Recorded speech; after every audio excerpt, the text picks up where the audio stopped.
नमस्कार दोस्तों, जय श्री कृष्ण। ओम श्री परमात्मा ने नमः। वांसांसि जीर्णानि यथा विहाय नवानि गृह्णाति नरोपराणि तथा शरीराणि विहाय जीर्णानि अन्यानि संयाति नवानि देहि। दोस्तों, श्रीमद् भगवद गीता के दूसरे अध्याय सांख्य योग के 22वें श्लोक में कृष्ण भगवान अर्जुन को इस शरीरिका और आत्मा के विषय में उपदेश देते हुए कहते हैं कि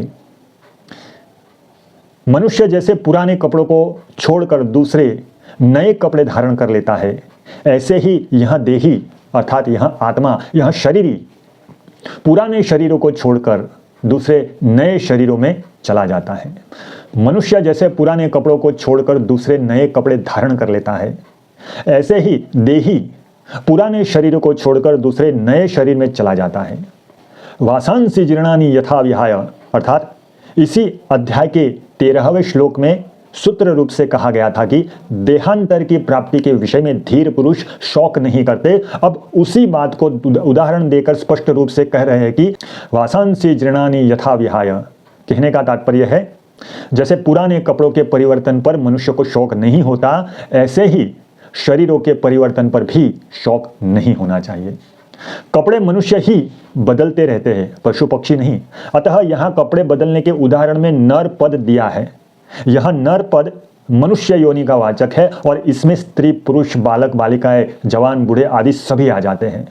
दोस्तों, जैसे मनुष्य पुराने कपड़ों को छोड़कर दूसरे नए कपड़ों को धारण करता है, ऐसे ही यह देही पुराने शरीर को छोड़कर दूसरे नए शरीरों को धारण करता है। पुराना शरीर छोड़ने का मरना कहा जाता है और नया शरीर धारण करने को जन्मना कहा जाता है।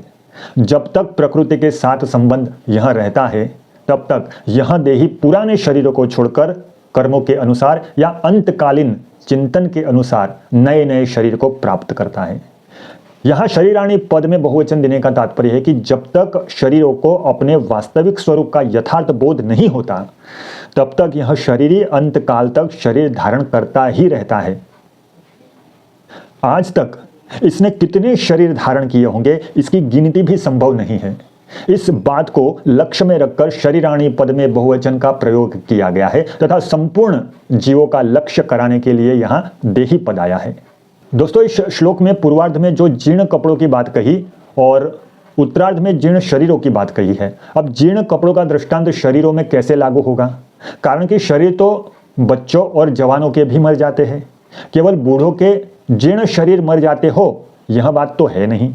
इसका उत्तर यह है कि शरीर तो आयु समाप्त होने पर ही मरता है और आयु समाप्त होना ही शरीर का जीर्ण होना माना जाता है। शरीर चाहे बच्चों का हो, चाहे जवानों का हो, चाहे वृद्धों का हो, आयु समाप्त होने पर वे सभी जीर्ण हो जाते हैं और जीर्ण ही कहलाते हैं।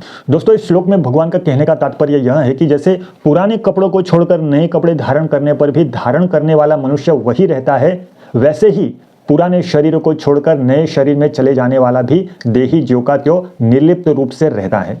अतः शोक करने की कोई बात है ही नहीं। दोस्तों, अब इसमें एक शंका यह हो सकती है कि पुराने कपड़े छोड़ने में और नए कपड़े धारण करने में तो सुख होता है, पर पुराने शरीर छोड़ने में और नया शरीर धारण करने में दुख होता है। अतः यहाँ यथा और तथा कैसे घटेंगे? इसका समाधान यह है दोस्तों कि शरीरों के मरने का जो दुख होता है वह मरने से नहीं होता, प्रत्युत जीने की इच्छा से होता है। मैं जीता रहूं, ऐसी जीने की इच्छा भीतर में रहती है और मरना पड़ता है, तब दुख होता है।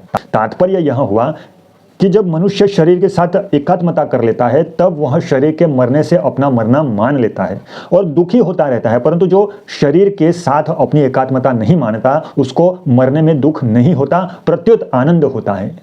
जैसे मनुष्य कपड़ों के साथ अपनी एकात्मता नहीं मानता, तो कपड़ों को बदलने में उसको दुख नहीं होता, कारण कि वहां उसका यह विवेक स्पष्टतया जागृत रहता है कि कपड़े अलग है और मैं अलग हूं। परंतु वही कपड़ों का बदलना अगर छोटे बच्चे का किया जाए, तो वह पुराने कपड़े उतारने में और नए कपड़े धारण करने में भी रोता है।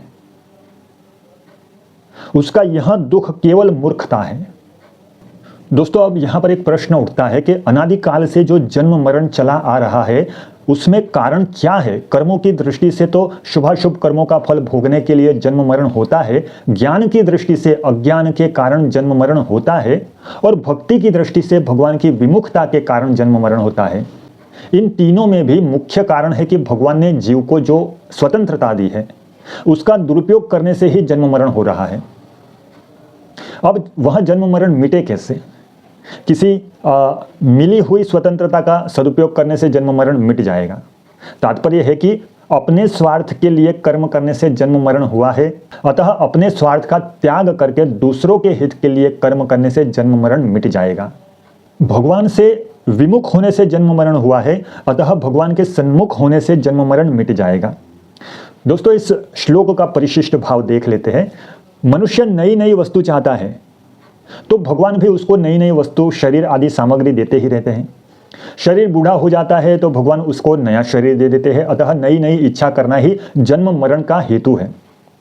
नई नई इच्छा करने वालों को अंतकाल तक नई नई वस्तु मिलती ही रहेगी। मनुष्य में एक इच्छा शक्ति है और एक प्राण शक्ति है। इच्छा शक्ति के रहते हुए प्राण शक्ति नष्ट हो जाती है, तब नया जन्म होता है। अगर इच्छा शक्ति न रहे तो प्राण शक्ति नष्ट होने पर भी पुनः जन्म नहीं होता। तात्पर्य यह है कि शरीर मरता है, हम नहीं मरते हैं। अगर हम मर जाए तो फिर पुण्य पाप का फल कौन भोगेगा, अन्य योनियों में कौन जाएगा और बंधन किसका होगा, मुक्त कौन होगा। जय श्री कृष्ण।